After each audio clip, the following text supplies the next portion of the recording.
Breaking news చూస్తున్నాం. దేశంలో భారీ ఉగ్రకుట్ర భగ్నమైంది. తమిళనాడులో 6, బెంగాల్లో 2ని అరెస్ట్ చేశారు పోలీసులు.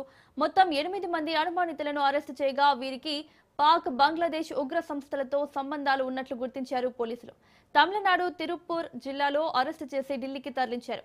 నిందితుల నుంచి నకిలీ ఆధార్ కార్డులు, మొబైల్ ఫోన్లు, సిమ్ కార్డులు స్వాధీనం చేసుకున్నారు.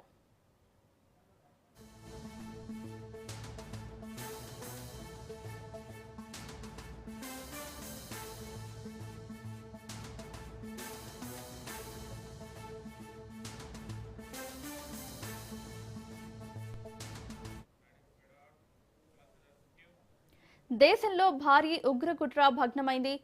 తమిళనాడులో 6, బెంగాల్లో 2ని అరెస్ట్ చేశారు పోలీసులు. మొత్తం 8 మంది అనుమానితులను అరెస్ట్ చేయగా వీరికి పాక్, బంగ్లాదేశ్ ఉగ్ర సంస్థలతో సంబంధాలు ఉన్నట్లు గుర్తించారు పోలీసులు. తమిళనాడు తిరుప్పూర్ జిల్లాలో అరెస్టు చేసి ఢిల్లీకి తరలించారు. నిందితుల నుంచి నకిలీ ఆధార్ కార్డులు, మొబైల్ ఫోన్లు, సిమ్ కార్డులు స్వాధీనం చేసుకున్నారు.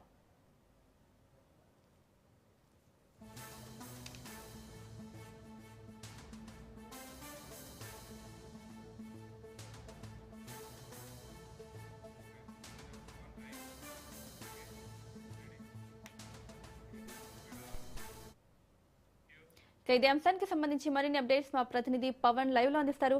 పవన్, దేశంలో భారీ ఉగ్రకుట్ర భగ్నమైనట్లు తెలుస్తోంది. డీటెయిల్స్ ఏంటి? మొత్తానికి చూస్తే దేశంలో మరోసారి ఉగ్రవాదులు రెచ్చిపోవడానికి కూడా ప్రయత్నించారు. అయితే ఈ యొక్క కుట్రను పోలీసులు భగ్నం చేశారు. అయితే మొత్తానికి చూస్తే 8 మంది స్లీపర్ సెల్ సంబంధించిన ఉగ్రవాదులను కూడా ఢిల్లీ పోలీసులు అదుపులోకి తీసుకున్నారు. అయితే ముఖ్యంగా చూస్తే ఇందులో తమిళనాడులో ఒక 6గురిని అరెస్ట్ చేయగా బెంగాల్లో ఒక 2ని కూడా అరెస్ట్ చేశారు.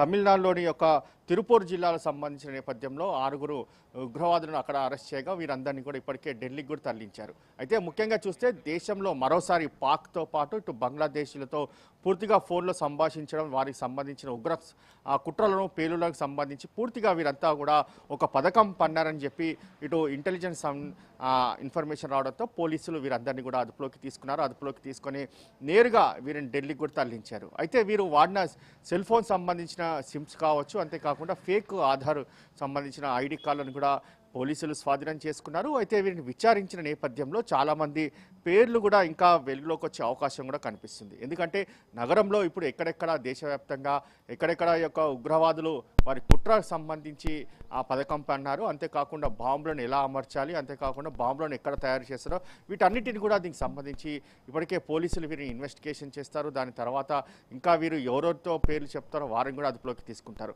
అయితే వీరు పాక్తో పాటు బంగ్లాదేశ్ సంబంధించిన దేశస్తులతో ఎవరితో ఫోన్లో మాట్లాడారు, అప్పుడు ఎలాంటి సంభాషణ జరిగింది అనే దానిపైన కూడా ముఖ్యంగా పోలీసులు కూడా కీలకంగా దృష్టి కొనసాగించారు. అయితే ఈ నేపథ్యంలో చూస్తే మాత్రం వీరి 6గురిని అంటే మొత్తం 8 మందిని అరెస్ట్ చేసిన పోలీసులు ఇంకా చాలా కీలకమైన విషయాలు కూడా రాబట్టే అవకాశం కూడా కనిపిస్తుంది. అయితే ఢిల్లీకి సంబంధించిన వారి యొక్క 8 మంది తరలించిన నేపథ్యంలో ఒక్కొక్కరిని కూడా చాలా రహస్యంగా విచారిస్తున్నారు. అయితే వీరికి షెల్టర్ ఎవరిచ్చారు, షెల్టర్ ఇచ్చిన నేపథ్యంలో వారికి ఎలాంటి యొక్క డబ్బులు సమకూర్చారనే దానిపైన కూడా పోలీసులు నిఘా వర్గాలు దీనిపైన ఒక దర్యాప్తు కూడా ప్రారంభించిన పరిస్థితి చూస్తున్నాము.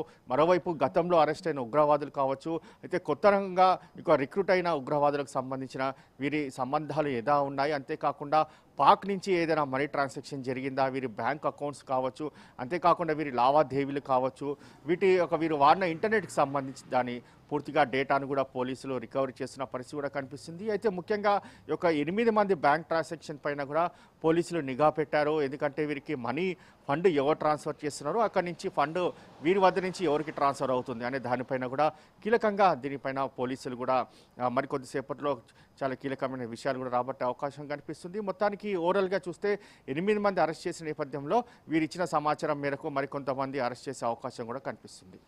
పవన్, అయితే ఎందుకు ఢిల్లీని టార్గెట్ చేస్తున్నారు? ఎందుకు ఇన్ని ఉగ్ర కుట్రలు ప్లాన్ చేస్తున్నారు? అసలు వీరి ఉద్దేశం ఏంటి?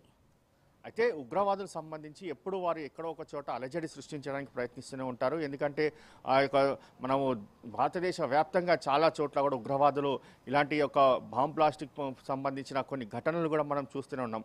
అయితే తాజాగా ఇలాంటి ఘటనలు మళ్ళా వాళ్ళంతా కూడా పునరావించడానికి ఒక పథకం పన్నట్టుగా దీనికి సంబంధించి ఇంటెలిజెన్స్ బ్యూరో కూడా ఒక పూర్తిగా ఇన్ఫర్మేషన్ వచ్చిన నేపథ్యంలో వీరందరినీ కూడా ప్రస్తుతం అదుపులోకి కూడా తీసుకున్నారు. అయితే భారతదేశంలో ఎక్కడెక్కడ ఉగ్రవాదులు దీనికి సంబంధించి కుట్ర పన్నారు, ముఖ్యంగా ముఖ్యంగా ఢిల్లీనే టార్గెట్ చేసుకొని ఒక ఉగ్రవాదులు ఎలాంటి బాంబ్ బ్లాస్ట్కి ప్రయత్నించారు దానిపైన కూడా పోలీసులు ముఖ్యంగా చాలా కీలకమైన సమాచారం రాబట్టే అవకాశం కూడా కనిపిస్తుంది. ఓవరాల్గా 8 మంది అరెస్ట్ చేసిన పోలీసులు వీరి వద్ద నుంచి ఇంకా చాలా కీలకమైన సమాచారాన్ని రాబట్టే అవకాశం కూడా చాలా స్పష్టంగా కనిపిస్తుంది.